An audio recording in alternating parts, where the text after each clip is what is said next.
Hola! So today we're going to discuss adjectives, and we're studying our chapter number 3. So possessive adjectives and possessive pronouns. These are used to express possession, ownership, and relationships. For example, here, ¿de quién es el diccionario? And the answer is de Daniel. Es su diccionario, so it's Daniel's.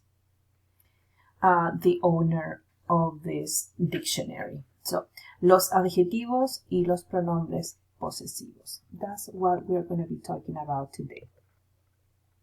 So the possessive adjectives, they have 4 forms: masculine singular, feminine singular, masculine plural, or feminine plural, depending on what it is. And so, let's see. And so the difference that when we talk about possessive adjectives, their main focus is that they agree with the thing or things possessed, just like it says here, not with the possessor. And so depending on what is the thing that we are talking about that is possessed, then we will have to make an agreement using either masculine or feminine, or masculine plural, or masculine singular, or feminine singular, feminine plural. That's how it works. And so let's continue. So these possessive adjectives have, like these ones, the me or me's, that will be my, tú or tus, your, su or sus, his, and then they agree only in number. Either singular or plural, singular or plural, singular or plural.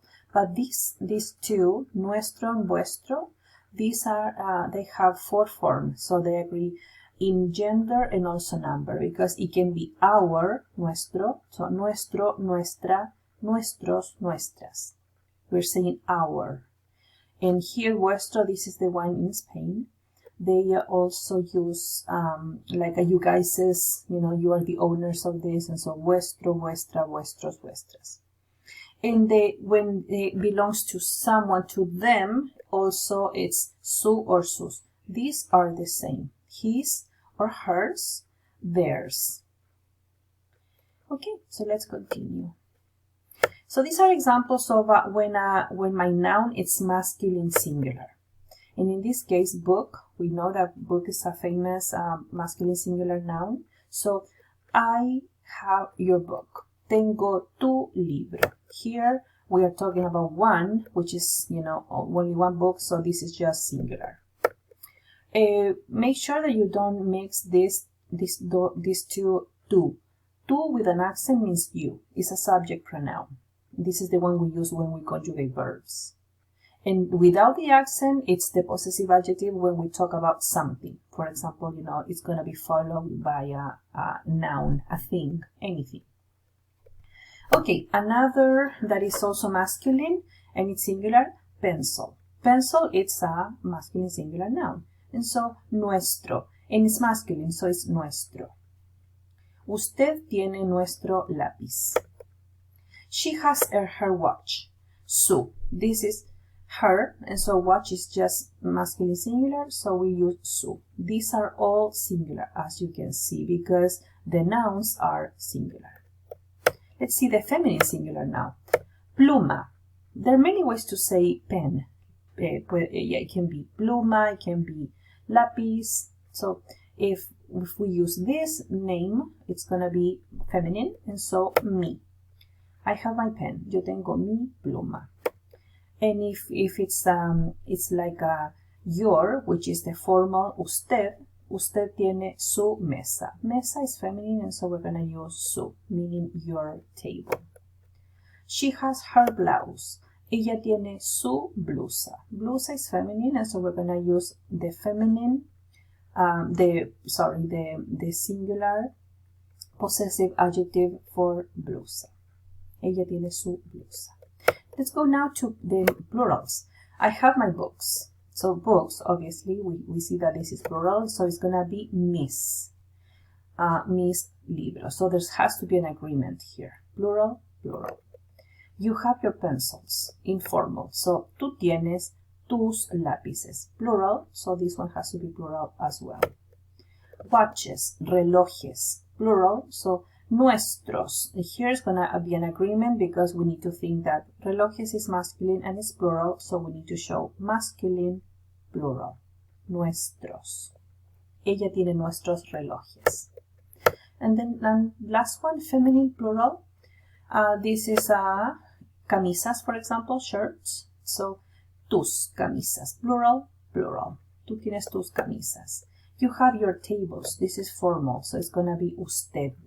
And then mesa, right? Mesas, and so sus. Usted tiene sus mesas. He has our folders. Folders is carpetas.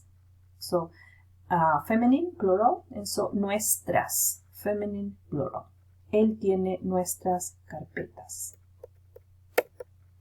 So there's also prepositional forms that we use to show some type of emphasis and clarification as well. So sometimes we want to show this emphasis, right? Or we need to clarify who we're talking about. And so we're going to use the me, meaning like emphasizing that this is mine, right? My book, the me.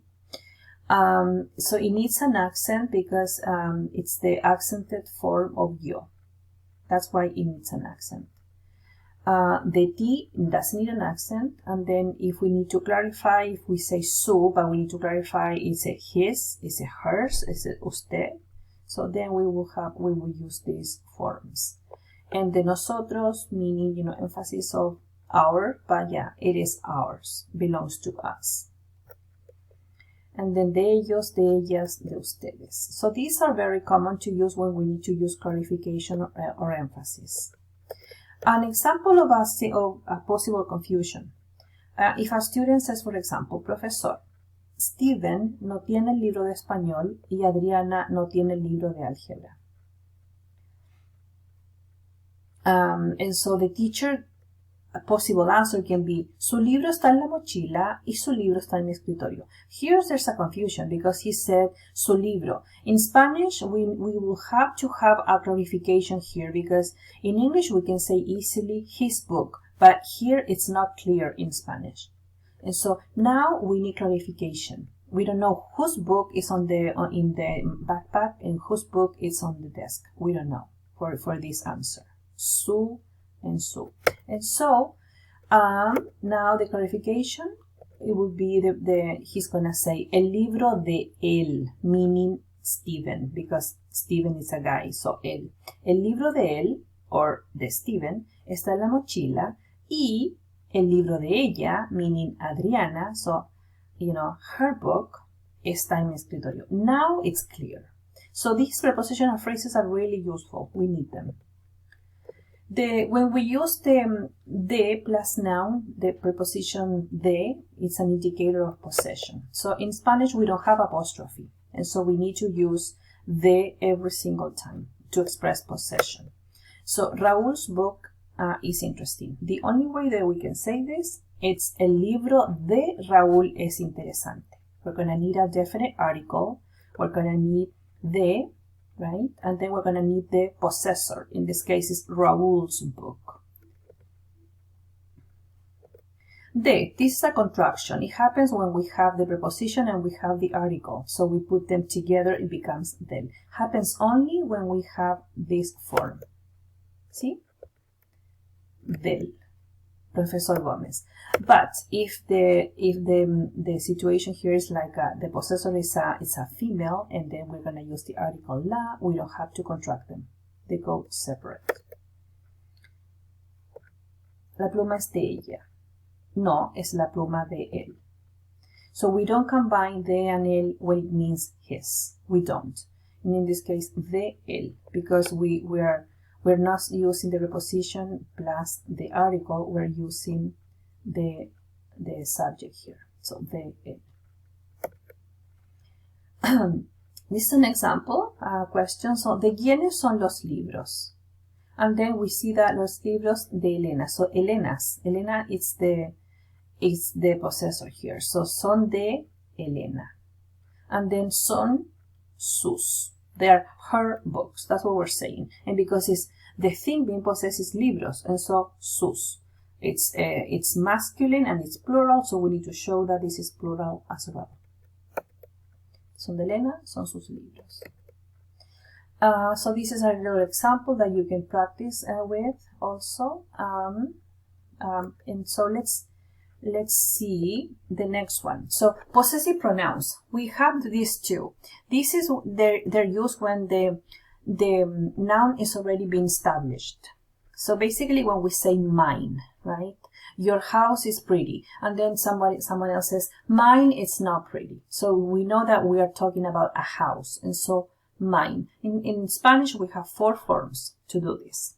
If it's mine, it's gonna be depending on the subject, the gender and the number. El mío, la mía, los míos, las mías. The same thing when when we say yours. It can be el tuyo, la tuya, los tuyos, las tuyas. These are all referring to whatever we're talking about, okay? The noun we're talking about. El suyo, la suya, los suyos, las suyas. And so, or theirs, right? El suyo, la suya, los suyos, las suyas. If we're talking about a book, it's going to be el suyo. If it's a table, it's going to be la suya because it's feminine. If it's books, los suyos. If it's tables, las suyas. And here's an example also that I'm using so you can practice. Remember that when the possessive adjectives the possessive pronouns are used when we know already the noun that has been established. Then we can replace it with mine, yours, his, theirs. I hope you enjoyed this lesson, and I'll see you next time. Ciao!